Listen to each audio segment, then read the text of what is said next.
want to know if he's bunking up with Tyrrell, and if he's the big spoon or the little spoon. I think he'd be the little spoon just out of principle, because Tyrrell's kind of, he's got the elderly gravitas.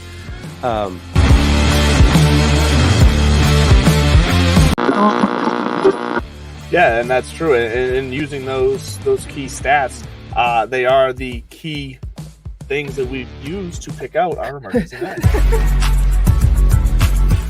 I don't appreciate the laughing, because I recognize how fumbled that was as I lost my train of thought. But anyways, back to the emergency. No. Wait, what was that? I like that you came back to start it off fresh. We're gonna do it live, damn it. 3, 2, 1.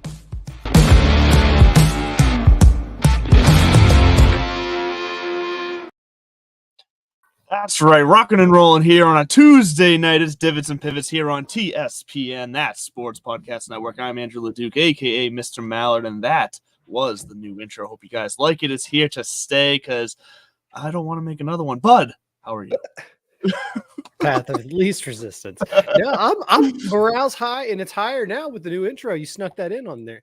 It was meant to be a surprise for you, so I'm glad you came in right at the start. Like you caught it live, and it was awesome.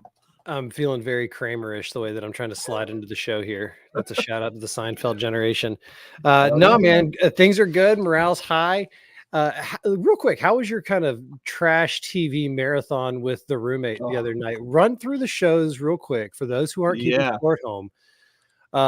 Everybody has them, and that's kind of this. These are not opening thoughts. It was actually just kind of what was on my mind after you said, we don't have the kids, so we're going to sit down and just barrel through some trash television. I was like, pause. You're speaking my language a little bit, but everybody has a different definition of what trash TV is to them, or what that guilty pleasure is. Sure. I was a little, I got to know, did you meet on the middle on these shows? Did you bring these? No, these were main. So real quick, fill everybody in. What are your three? What are the 3 shows that fall under that trash TV kind of guilty pleasure category for you? Yeah, so these were definitely picks of hers, but I am a sucker for getting just absolutely drawn into anything like competitive, I guess you can say, or like result driven. So anything that's just like, if I were to sit down, I don't seek out The Bachelor, but if I were to sit down and saw an episode of The Bachelor, I would get sucked in. Like it's natural. It's how they design it. But in this case, the trash TV shows on Peacock was Couple to Thruple, and yes, it's exactly what it sounds like. And there was one night where we saw that, we strolled past on Peacock, and we were like, what the hell is this? Like, we need to know what this is. And then once it's a gateway drug, brother. And then once we watched one, we were like, well, shit, now we need to know what the hell these people are like and what is going on here. And now we're like 9 episodes in, and we wait for them to come out every Thursday night. And then the other one was this one was another one where we had to just know, because the title caught us off guard. It's called Dated and Related, which really threw me for a loop when I read that title.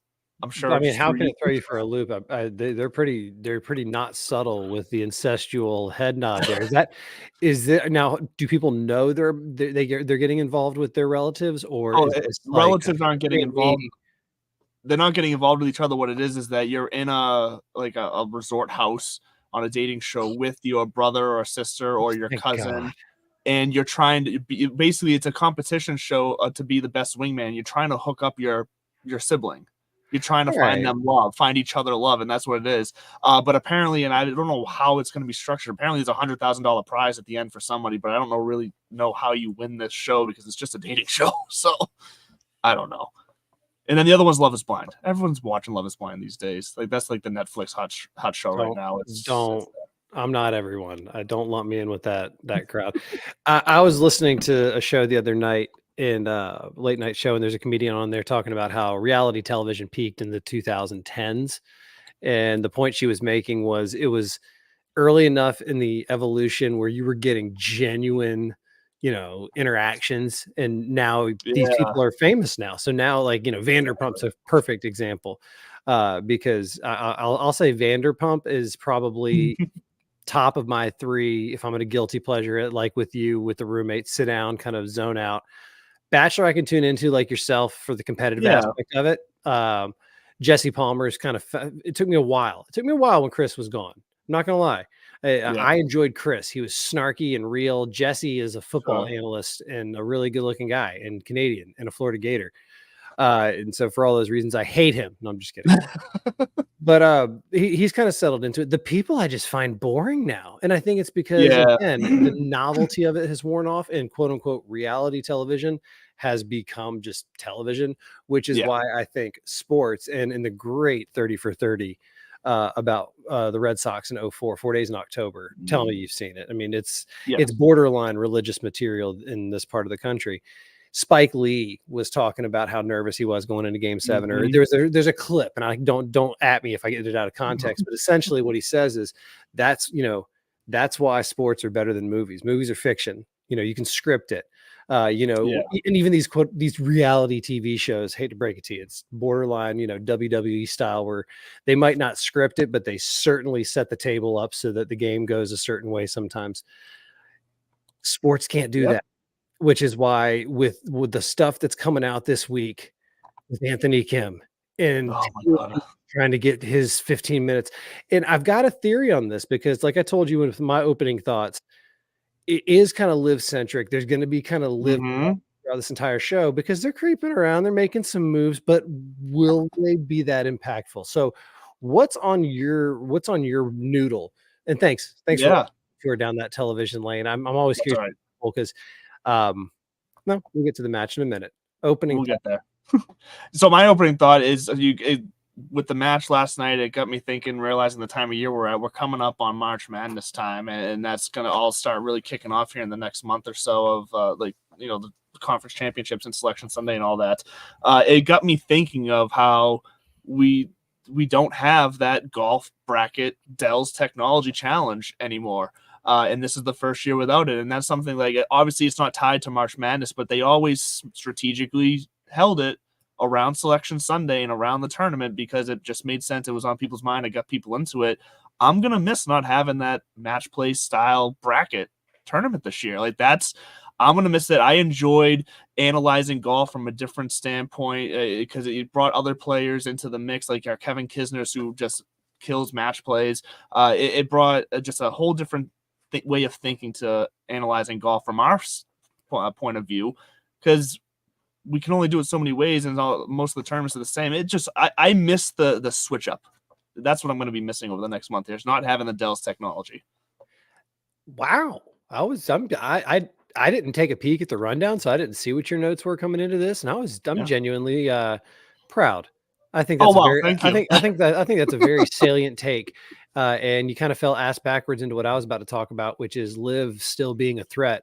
And I'm going to start with what you just left hanging out there, which is when you cut out the things like the Dell Technology match play, or next thing you know, Zurich's going to be gone because nobody wants to partner up. It's too much time. And it becomes nothing but a money grab, single stream. And you kind of rest your laurels on that. You are pushing your chips all in. And we saw last night with the match how much they were kind of hyping up this Muni vibe, and it's a family affair, and golf needs to be growing. I swear to all that is holy and mighty, Lexi Thompson, which I love Lexi, was getting paid per mention of growing the game. And I mean, I think it was kind of like it wasn't a talking point. They're all out there. Those guys are donating their time. That's the other part that I want people to remember is they're pro athletes. They're not making money off of this. This is a lot of fun for them. Yeah, it's probably some good PR, but most of them, like Rose Zhang, didn't have to fly across the country. But I'm getting off my point.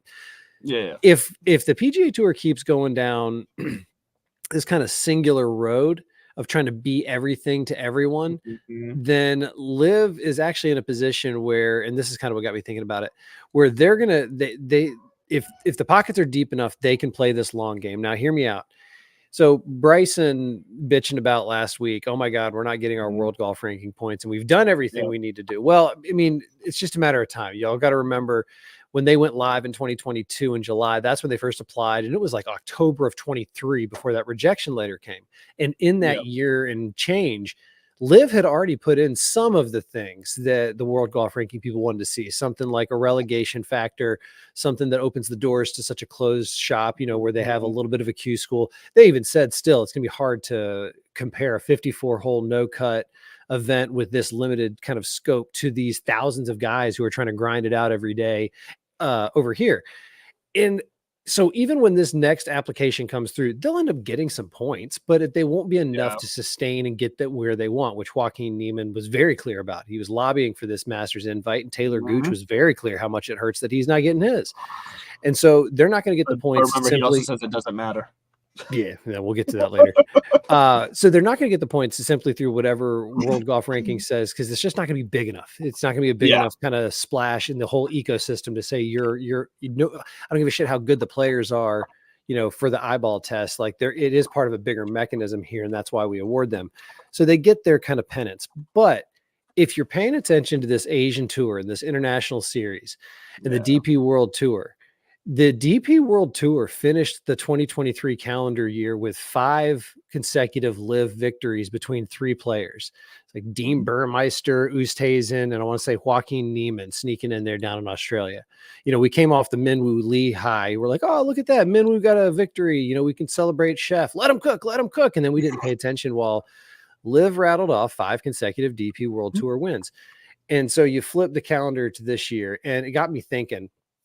Last week, there was something like 22 guys playing in the Asian Tour International Series event. And so the International Series, for the uninitiated here, when Liv went live, they partnered with the Asian Tour. The Asian Tour is not necessarily beholden to any PGA Tour entities. It's its own thing.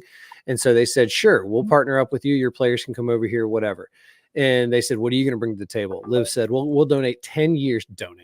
We'll set up 10 years in this international series. It'll be 10 tournaments around the world, and we'll partner with the Asian Tour players, and it'll be Liv players and Asian Tour players. That's basically the essence of it. So that is where, and the Asian Tour does have a little slice of their World Golf Ranking points too. So if Liv finally gets theirs and they can get some access over here on the Asian Tour, what happens if all of a sudden, instead of 22 players, including Matty Wolf and Dean Burmeister or whoever was there, and Hudson, those kind of guys, what if Phil and DJ and Brooks just say, wait a minute, they start doing the math and they're like, all of a sudden we have our own little built-in structure here to get the World Golf Ranking points. If we just say, all right, we'll play in 5 of those international series events, plus everything we're doing over here. That's about the heavy lifting they were doing over on the PGA Tour, on a busy year. And so if all of a sudden you start putting all that together, I don't know. They might be able to start stealing some more of these players, because there you have a full plate and a full slate and an actual clear pathway to maybe accumulate enough points. The Ryder Cups are going to come around. We already signaled on our end with, Zach Johnson, everything you want to say about Cat. He did pick Brooks because he's like, how can you not? And the guy almost qualified by just playing in 2 tournaments. So DP World Tour and the Ryder Cup, I think they'll figure everything out for, maybe Sergio's come back because he's going to pay his fine. But they're in a pretty strong position if they can just hold out for a while, because like you said, PGA Tour keeps swinging and we're making moves, and it is for sustainability, but what's next? And they, and so I think, what's next is Anthony Kim goes to Liv, but I don't want to jump straight into the deeper parts of Liv. But that's my opening thought is Liv might be dying, but as long as they can hang on for a while, there might be a resuscitation at the end of this. But at the end of the day, too, I think once DJ and Brooks and some of these contracts run out, they might walk away. Who knows? I know they probably have equity in these teams, but they've shown how much it hurts missing these tournaments. Did you see the picture I sent you just actually like a half hour ago before the show of Anthony Kim on the range? Yeah, I've seen that going around today. Oh, yeah, I didn't see it until just like a half hour ago or so. He looks like just chill. He's tatted up. He's got the loose pants on, the T-shirt. He's got his hair, tied back. And he's just like, I think in my text to you, I said, golf's hippie is bad, like golf's new hippie. Like, because he just, and I don't mean that in like an offensive way or anything, but it's just like, I think he just looks like chill, relaxed, and he just doesn't, like, he's just out there living life and loving it. Well, shit, man. Let's just skip over 2, 3, and 4 and get into it then, because I was already riding that wave. All right, Anthony Kim, if you weren't around, and let me rephrase that, if you weren't paying attention to golf back in 2008, 9, 10, 11, 12, Anthony Kim was a vibe. He, he beat the dog piss out of Sergio in the Ryder Cup. He won pretty early. He kind of had that swagger about him. He wore gigantic belt buckles. And then, the injury bug, we all kind of know the story that we've talked about, takes out the insurance policy and disappears. And I guess he's been sharpening up his game. And he'd pop up in rumors. He really was this mythical creature in golf. That's all good and well, and it's fun, but the creature came back. And like you said, and he's out there on the range in a promotional video for Liv. He's out in the middle, the Jeddah, and they're just having him as a quote unquote wild card. So I guess what they're saying is, and that's an interesting move by Liv too, to say, hey, to some of you folks, you want to come play for the individual money?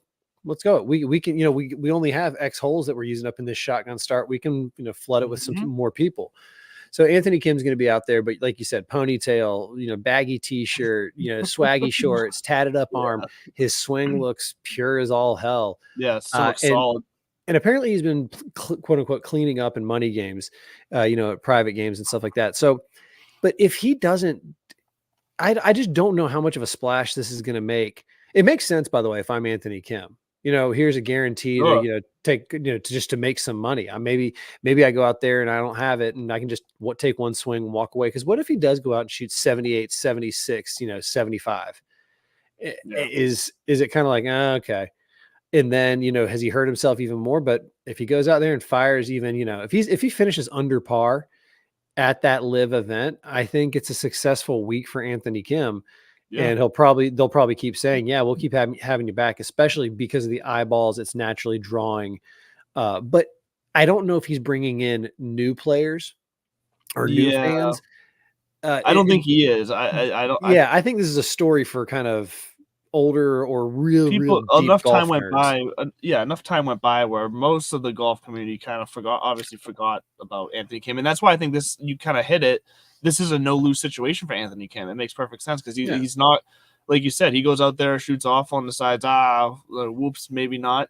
It's not like he's going to hurt his golf reputation, anymore. I'm not saying that it is hurt, but you know what I mean? It's not going to make it worse for him. It's only up for him from here for him. So also, he's not a current. I don't know his PGA Tour member status. I know after 10 years, he's probably like inactive or something like that. So if he goes over there and plays well, and all of a sudden the PGA Tour says, "Hey, you want a sponsors exemption to the Arnold Palmer? Like, are you willing to open to that?" He might come back and just play next week. I think the whole thing, we get more lost, and I say we being the fans, in the politics of this than some of these guys. It's business for them. They've exhibited that. John Rahm, sat down with Marty. I think he was Marty on ESPN. Did a interview, just kind of talking through his decision on why he ended up going to live. And so I don't think it's going to be that big of a deal. I think he comes back. I think he gets the headlines for a week. And then I think all of a sudden it's going to be, the players, and it's the 50th players anniversary. And we're going to be forgetting all about this. Speaking. So we're on live. And so Anthony Kim coming back. Yeah. Great. Wonderful. We'll see. It's cool. I think it's a story. I'll be checking in because I think it's for guys like you and I who care about this. It's worth checking in on throughout this weekend. Yeah, it's for golf nerds. So speaking of golf nerds, I'm getting bugged and bothered again by Liv coming out with these dumbass statements. So Bryson, I've already done my kind of like, patience, young Padawan. You're going to get yours. It's not going to be as much as you want. You can bitch about all that injustice, later, even though the numbers add up, Professor.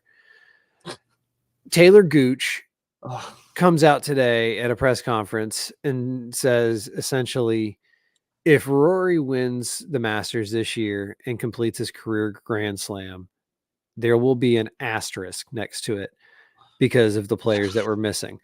And I think one of the best comments or takes that I've seen on this was somebody who rattled off all the live guys who are going to be at Augusta and was like, bro, you're not. It's 70 golfers out of how many thousands on the planet that play at that level. Like that's the point. You're not that special. Like maybe live golfers aren't that special by the fact of being live golfers. Just elite golfers are elite golfers. And that's kind of what the Augusta National says when they hand out their invitation. So the Greg posting, and I do think this is all, I mean, of course, look at us. We're just taking it. This is chum. I mean, we're suckers for this shit. And that's why they're doing it. And that's why I want to just basically, I'm going to call this out.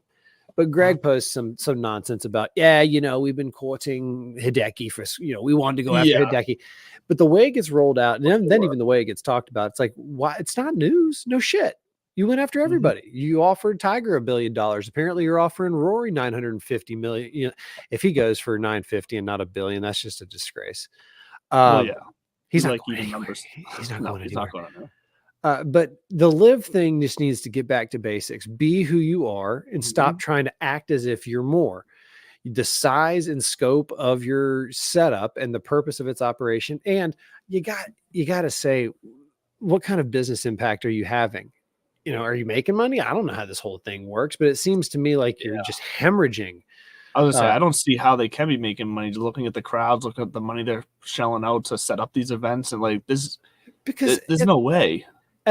So it goes perfect into last week. We get Jake Knapp. He's a bouncer in Costa Mesa 2 years ago. Now all of a sudden, and I love, if you miss it, man, Smiley Kaufman, tip of the cap to Smiley Kaufman.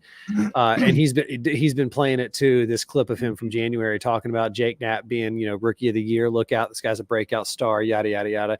Yep. And if I'm him too, I'm taking a victory lap because he nailed it. So you get Jake Knapp. We got Ludwig Aubert, who decides he wants to stick around. There's just more to play for in the PGA Tour right now. And the guys that they're picking off, I'm not going to say they're over the hill. They're great golfers, and golf is a sport you can play competitively well into your, later decades. But it's not exactly like it's bleeding the PGA Tour dry. I think they'll keep picking off golfers. But the bigger thing that this signaled to me was, I think this PGA Tour PIF deal is dead.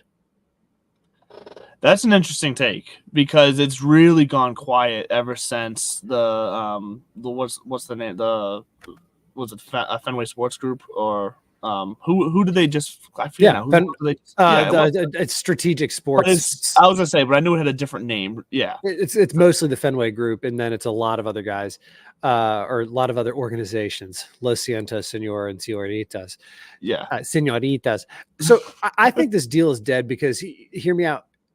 When it first started, part of the deal too was that Liv was like, agreed, I guess they weren't going to recruit players anymore. Yeah. We'd stop poaching them. But then there was some court case somewhere along the line. If it's a detail that doesn't matter that much to me, if you know about it, comment please. But one of the court cases basically said you can't do that, and Liv was like, all right, we still won't do anything. It's no big deal. We're going to keep working through this. It was when the PGA Tour started courting, private equity or vice versa, whatever it was, when that conversation started with the Strategic Sports Group, I think that is when Liv all of a sudden was a little butthurt. Not Liv, PIF was a little butthurt. Yeah. And they decided, all right, you want to mess around, we'll mess around. Hey, John Rahm, here's $500 million.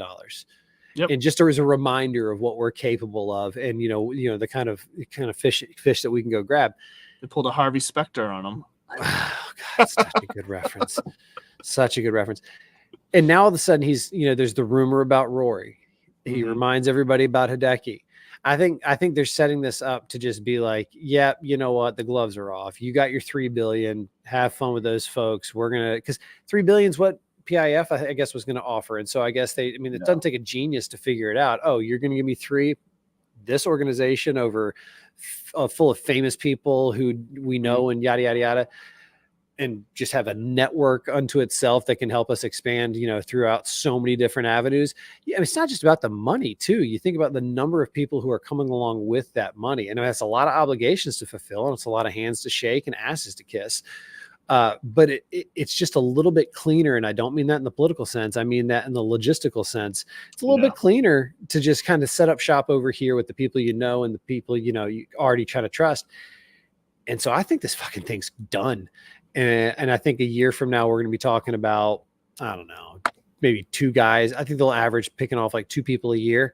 And meanwhile, the Corn Ferry Tour and the NCAA and the AJGA and the DP World Tour. I think the DP World Tour is kind of kicking themselves for not partnering with Liv in the early goings. They could have really done something. I had read that somewhere else, and I thought that was a good point. But no, I think it's done.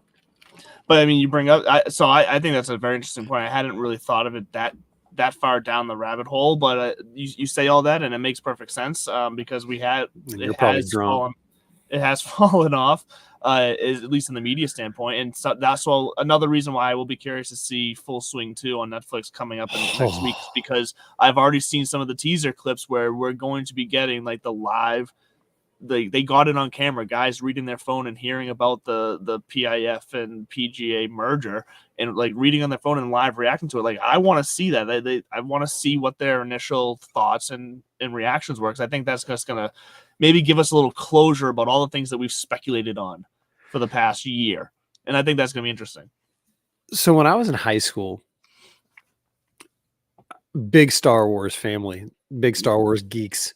My big sister, anyways, got me into it. My middle sister was the one that tried to bully the two of us for being Star Wars people. But anyways, when I was in high school, the kind of prequel was getting resurrected, right? You know, they had episodes 4, 5, and 6, and then 1, 2, and 3 were coming out. And I remember it was just the early era of the streaming internet, and we found this bootleg version of the trailer and watched it on a loop in my Latin class. Nerd, because Mr. Hall, our Latin teacher, was a huge Star Wars dork, and he too went to like the midnight opening. A bunch of us went, but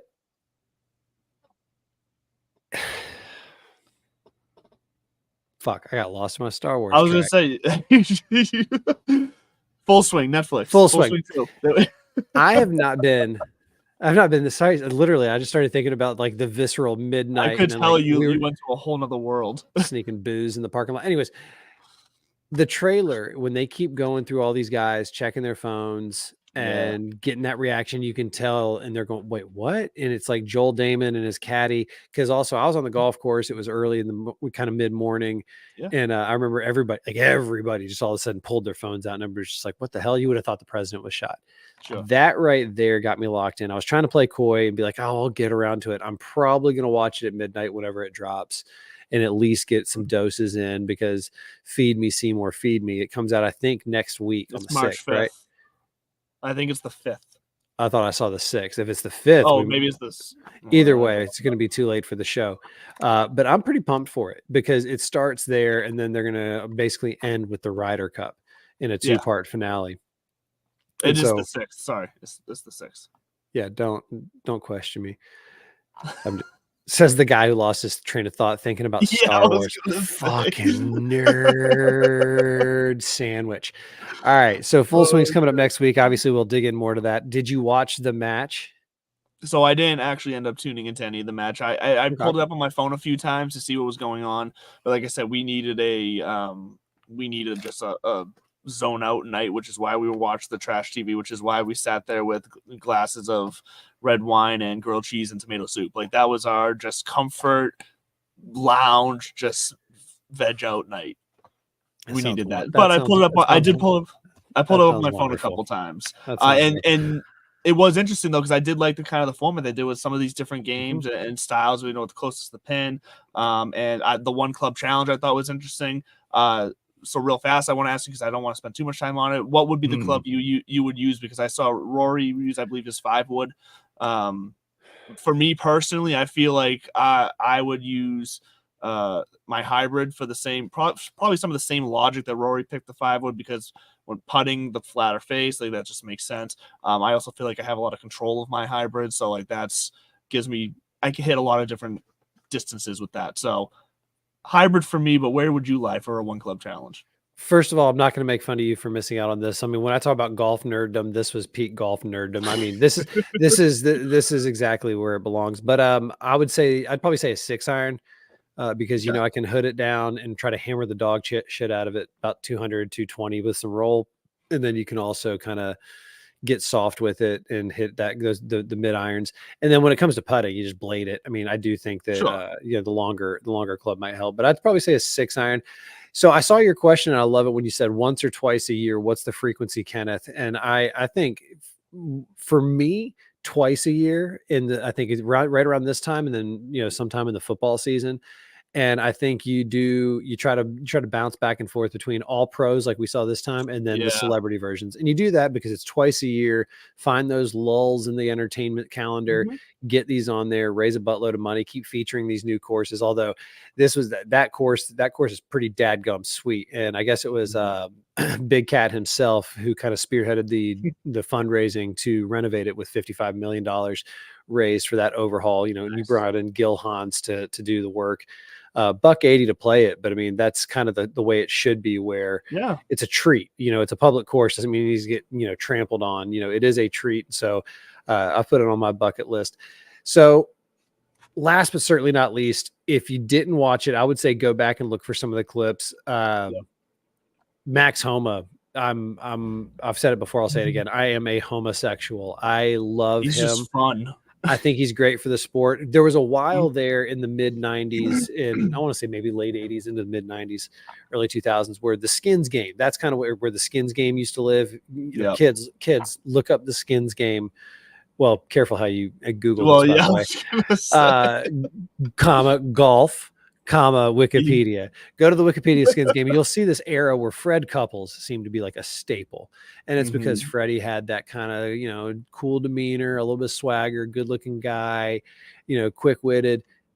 That's what we're getting with Max Homa. We're entering our Max Homa era where he's going to be, he might not be the next, Arnold Palmer with greatness in his performance, but I think he'll snag maybe a major or two, a couple of big wins like a Players, the same way Freddie Couples. I think we got a parallel, but I just think he's funny.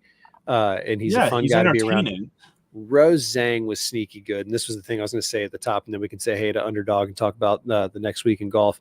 Rose Zhang, this was the part of me. She's at Stanford right now because the LPGA Tour, she wasn't going to play in the Honda. The LPGA Tour is over in overseas right now. And so she's at Stanford taking her classes. And so she decided to fly out for the match and then fly back after the match to catch her class the following morning. It just blows me away because she's a world-class athlete. She could very, very well just, probably chill with the money that she's going to get through endorsements and on-course earnings over the next, 5, 10, 15 years. Sure. She wants to finish school. Good for her. Yep. Yeah, good for her. And like I said, Lexi, I haven't said it yet, but like I said in the notes, Lexi Thompson came out, jumped out to an early lead there, and then obviously Rory kind of ran away with it. So I feel like from a competitive standpoint, not having watched it, I feel like just from the scores alone, it looks like it wasn't necessarily entertaining from a scoring competitive standpoint, but those personalities I think are enough to carry because Max Homa is someone that I feel like I don't think he's on full swing this season, is he? Oh, yeah. Is he on full swing? Okay. Yeah. I didn't know if he made it. I couldn't remember if he made it into the season 2 cast. So, okay, because that's needed because, like you said, alluded to, he's kind of that entertaining face of golf, and I love watching him, and I love seeing that. Anything else before we hit Underdog here? Any closing thoughts? I mentioned her last week. If you follow the women's game, Patty Tavatanakit. Patty Tavatanakit. She's from Thailand. She burst onto the scene in 2021 with her first win as a major, young, and then she just kind of disappeared. She just kind of fell off, and she's gone back to back on the European Ladies Tour, and then she won the LPGA and Honda. If you're a fan of the women's game, pay attention. Patty T is back. Love it. Let's hear from Underdog, and then we'll be right back to get into this week's Cognizant Classic. Fantasy Sports Corp and Underdog Fantasy have teamed up to start your fantasy season off in the win column with Best Ball. What is Best Ball? It's quite simply the easiest way to win. No team management, no trades, no waivers. It's their biggest contest ever, and it has only gotten bigger. You simply have to sit and win. You don't even have to set your lineup. Always get your best score every week. Just enter a contest, draft your team, and Underdog will do the rest. What could make this even better? How about free money, up to $100 using our exclusive promo code? Go online now and use the promo code DIVPIV to double your deposit up to $100. You tell them Gingerbread sent you. Good girl. And that's right, you heard me right. This is the Cognizant Classic this week. Bud has been mentioning Honda for the LPGA Tour, and a lot of people still thought this was the Honda Classic this week, and it is not. This is the first year the name switched up to the Cognizant Classic, which is funny because still some of the stat sites still have it listed as the Honda, but we're still at PGA National. But what I find interesting is that the Honda Classic was obviously before the age of signature events. It's obviously never been a major, but I always viewed the Honda Classic as almost like a season, a litmus test for the season. Like it was a place where it was a challenging enough tournament, a challenging enough course where guys showed up, played it, and you could kind of tell who was going to go on a run entering into the kind of the core middle part of golf season. And I'll be curious to see if with the changing of the name to the Cognizant Classic, which doesn't really do anything technically when it comes to the golf play, but it's going to change a little bit about the feel of this tournament. Like it's run by someone else now. It's run by a different company, different sponsorships and all that. Do you think it's still going to carry the same weight that the Honda Classic used to carry as like this kind of third tier tournament? Yeah, because for a couple of reasons. A, it's funny you should mention that it's not a signature event. Back in the early days of the tournament, it's had many iterations, but it was Honda for a long time before that. It was the American Motors Corporation was the chief host, National Airlines Open Invitational, that kind of stuff. Yep. Always been in South Florida, but it was amongst the highest. And Jackie Gleason was one of the kind of how Bob Hope had his vibe going out in the desert. This wasn't the same style tournament, but Jackie Gleason was behind this tournament for a while, at least according to the Wikipedia. But what I found interesting was in its early days, it was the highest purse. It was amongst the highest purses in golf in the 60s and 70s. And then, it kind of faded away. Yes, I think it's going to hold its place because of the course they play. The Bear Trap 15, 16, 17, it should be one here, that kind of feeling. It's not going to rise too high. Who knows? Maybe maybe all of a sudden out of nowhere they get a signature event kind of nod one year for whatever reason. Because like you just said, there's something nostalgic about it because it kicks off the Florida swing. It's this official. We've had a couple of months of Hawaii and what's going on. Oh, the golf's not until tonight, and then we've been on the West Coast for a while. With Pebble Beach was great. Seeing Tiger's Place was great, but we the Mexico stop was a one-off, and I think this is that slow re-entry because then we're gonna get Arnie's Place, the Players. It's just gonna get boom, boom, boom. So I think it's gonna hold. I don't think it's gonna get John Deere Classic. I do think We pick on the John Deere Classic way too much. It's almost like just what we do now. And it's a shame because it's a beautiful course out there, but in reality, though, that's how this game is going to get played in the long run with when we see whatever world tour gets developed. And sure. So, because what I wanted to answer your question with is these players don't give a shit what the title sponsor is. Cognizant, FBI, BMI, whatever they want to do it, IBM. They don't care about that. They want to play courses and they want to, play, tournaments that have some sort of rich history. And if you look throughout its history, I was talking about Freddie Couples just a minute ago. They were showing clips of him back in 92 winning in a dramatic playoff, 92, 94, somewhere in there, early 90s. So I think it's going to hold strong and not be resurrected. But I mean, you see like Rory's back in the field for the first time since 2018. Yep. It's not a schleppy field. It's not, kind of like, who's that guy again? There's some names up there, and I enjoyed going through my key three because, as you'll notice, I'm tired of getting my ass kicked because quick scoreboard update for the folks at home. As a reminder, we have a little season-long competition going on here between Divot and Pivot, and if you're curious on who's who, just Google it.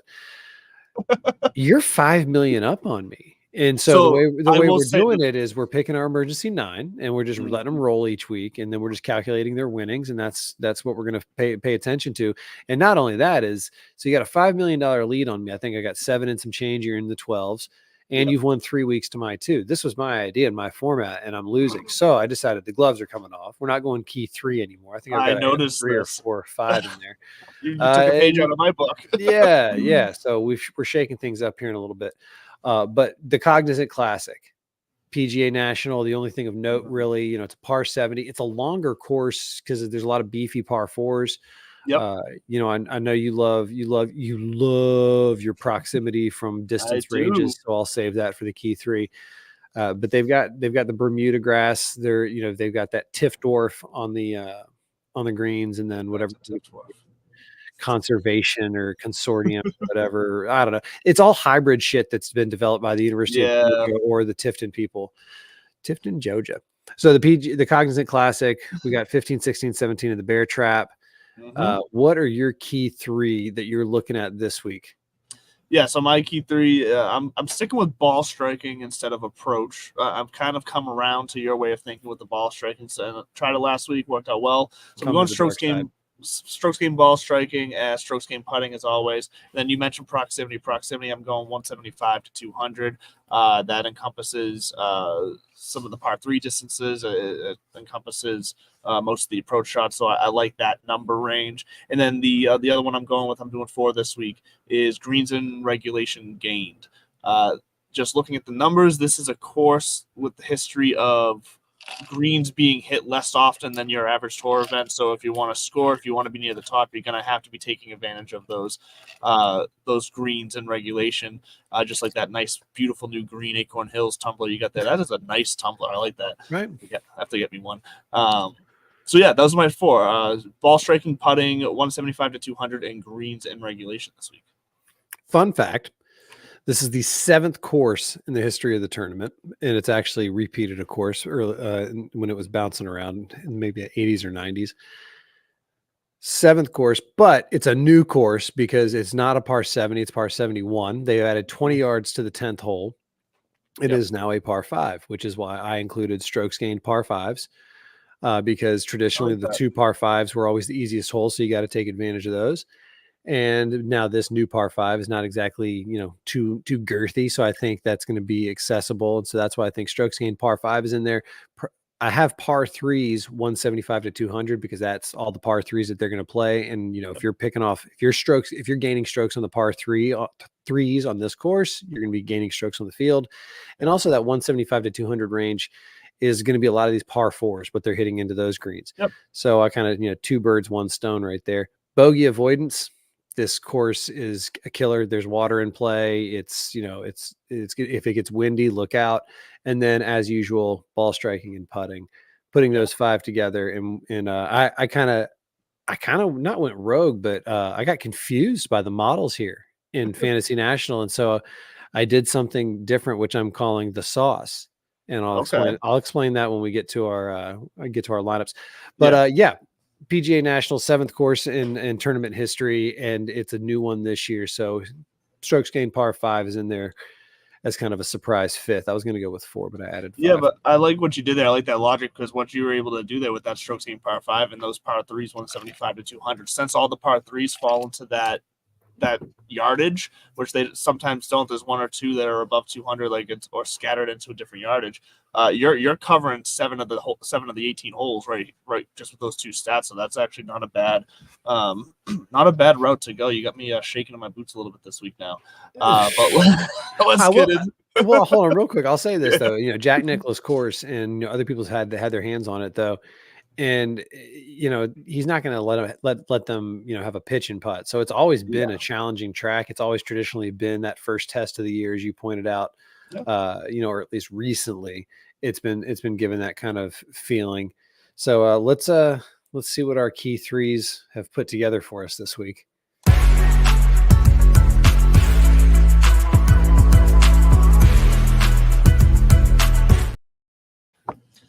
That's right. It's emergency 9 time, and as we just gave you our key stats, this is what they all led to in the model. I'll start us off here this week. I'm going to do it the same way we did last week. I think that worked, running just straight through down 9-1, less confusing. So I did look at both of our lists. We do have a few. We tend to always have 3 or 4 kind of overlaps, which is good because we can call those the show loves, or come up with a fancy name for it. The control variable. You see, that's too scientific for me. I have an artistic mind. But anyways, anyways, my number 9. Start with number 9 for me is Davis Thompson, coming off a fairly good performance this past week. I like Davis Thompson. He's in good form now. He's got good tournament history as well. I say that he hasn't played here yet. I have the wrong guy. This is his first appearance at this tournament. But the form is going to matter this week. So Davis Thompson coming in with good form. I like that. Eric Van Rooyen also coming in with good form at number 8. And then the first appearance in my emergency 9 for the year. He's always every year a multiple appearance kind of guy in my list, but Adam Svensson, the Canadian, is back on my list, coming in at number 7. It's time he shows up for the 2024 season. And then following him at number 6, Mr. Rory McIlroy, we mentioned it, coming off a nice loose kind of weight off his shoulders after he said at the last year's match, or as the last match, wasn't last year, but the last match he did, kind of a disappointing turnout for that. He was hoping this one on Monday night was going to be a little bit better. He's probably coming in feeling a little bit looser, so I like that coming into this tournament because I think he can get in his head sometimes. So Rory McIlroy, number 6. JT Poston, number 5, also just a guy who's coming on fire for 2024. So he's also got a good course history here. And then the guy who tends to do well at this course in this tournament, Mr. Jonathan Vegas. Jonathan Vegas. I think I had it right the first time, actually. Jonathan. Vegas. Johnny Vegas. Johnny Vegas. He shows up here He hasn't missed a cut in 5 years. He's played it every year since 2019, more than that, but I only have those last 5 years in front of me. T21, T42, T30, T27, T16. So he's never won. He's never cracked that top 10. But if you're looking for a safe, somewhat inexpensive guy to make your cut this weekend, that's the guy to do it. I don't see why not. He actually played fairly well recently as well. He had a T60 at Mexico Open, but he did finish T22 at the Waste Management. So I like Vegas coming into this. And then my top three, number 3, Billy Horschel, also playing well right now. Number 2, Tom Hoagie. And then number 1, who may be replacing my Adam Svensson on my list this year with the rate that I've been using him, Mr. Eric Cole, one of the silent assassins of the season so far. You love Eric Cole. I do this year. He just keeps popping in my models. I can't help it. That's good. I can appreciate that. All right. So before we go any further, what in the heavenly hell in Fantasy National is the difference between MCM rank and model rank? Do you know what I'm talking about? Yeah. So Fantasy National, because as far as I know, MCM stands for mixed condition model. It is mixed condition. MCM is mixed condition. Why are those numbers different than what other model is it running? So it's a good question, and I haven't yet been able to figure it out. Fantasy National, if you're not familiar, or if you were familiar but haven't looked at it in a while, they've gone through some aesthetic changes on the website from posts that they've put out. I know with some of these changes, I like it. I like all of it. I just never noticed that there was 2 different rankings there. Well, that's never been that. That's one of the newer changes in the last, I'd say, month to 2 months that they've made these kind of aesthetic changes that have also unfortunately had some unexpected effects on the functionality of this site, is what I've gathered from some of their news posts that they've put out about it. It seems to be working fairly well this week, though. But yes, I don't know what the MCM rank is compared to the model rank, honestly. So not quite sure. They also have something new called a rolling model, which I need to watch the YouTube video on that because I also am not 100% sure what that is. But this would be like giving me one of Chef Brian Duffy's really sharp, expensive knives. Is giving guys like us this tool that has this many functions. I need one, but you know what? Because my simple, lizard brain needs one model. Yeah, I decided just to take both of those because they weren't too far off. I mean, we're talking about like one of my guys was first in one model, 9th in the other. 17 in one. There's not such a variance or discrepancy between those two. So you know what I decided to do? Average them. And I like that. That's where I've come up with the sauce. That's just what I labeled that because I wanted because you threw them both into the blender, mixed them that's up, right. and came out That's with right. some funky new sauce. A little this, a little that. I like it. And so that's what I've taken is those averages, and that's kind of how I ranked my guys. And I'm starting with some gut plays down at the bottom, or not gut plays, but really brain plays with my first 2, and then from there I just followed the numbers.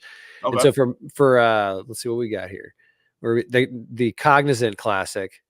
God, it's hard, man. It was the Honda. It was the Honda forever, I know. Those red letters, nostalgic. I can taste a flat beer, and it feels like it's 4 p.m. on a Sunday afternoon just by thinking about the Honda Classic. But my emergency 9 for the Cognizant Classic starts off with Keith Mitchell because he's got a great history here. Won in 2019. He is a ball striker when he gets it going. And he's 41st and a half in the sauce ranking. Shane Lowry, Shane Lowry, I think, is like a T5 and a 2nd in the last few years here. And he ranks, in the top 30, top 40 in my saucy rankings. And so I like Keith Mitchell. I like Shane Lowry. And then we're just going to go straight down. JT Poston, Steven Yeager, Talon Pay. I had it. So smooth. Fuck. We'll start from the top with Keith Mitchell and Shane Lowry. We already talked about why we like them. JT Poston, Steven Yeager, Taylor Pendrith. Yep. I've got Eric Cole in my listings this week. I just wanted to get that out of the way, bust your chops before I had to admit that I too have some skin in the game there. Rory McIlroy, Eric Van Rooyen, who was hot last week and then just kind of cooled off on Sunday, but I don't think he cooled off all the way. And Doug Gim, who doesn't have great history here, but he's got great form right now. Yes. And so that rounds out my emergency 9. I like that. Taylor Pendrith, that's you're showing some patience and confidence there since he burned. I think did we both have him picked last Yeah. week? And he absolutely burned us. So kudos to you to going back to the kid.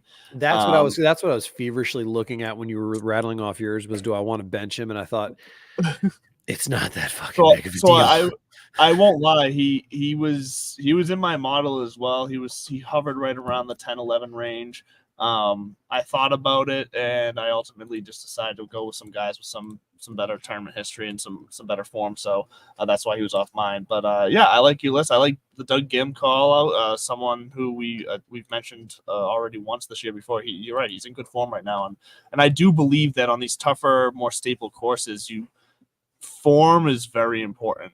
Because you need to be able to, if you're worrying about your form on top of actually having to play the challenging course, I just feel like you don't stand a chance. Like I feel like you need to focus on the course ahead of you because it's a challenging course. You make a good point. Form's important when you come to these tough courses because you're not going to snap out of it really. At a place like this, you might, but you're more than likely to snap out of it at the John Deere. Just kidding. I had to throw another JD reference in there. I'm talking about like the shirt made for the John Deere to make up for this. Mexico Open at Vidanta, perfect place to snap out of it. The Barracuda, the Barbasol, the upcoming Myrtle Beach. There's a tournament this year, and it's like Visit Myrtle Beach. The Myrtle Beach Open, and it kind of has that feel where I had to do a double take going, has this always been on the calendar? No, brand new this year, and it's going to be opposite. I want to say the Wells Fargo. It's going to be opposite that week, and so look out for the Myrtle Beach.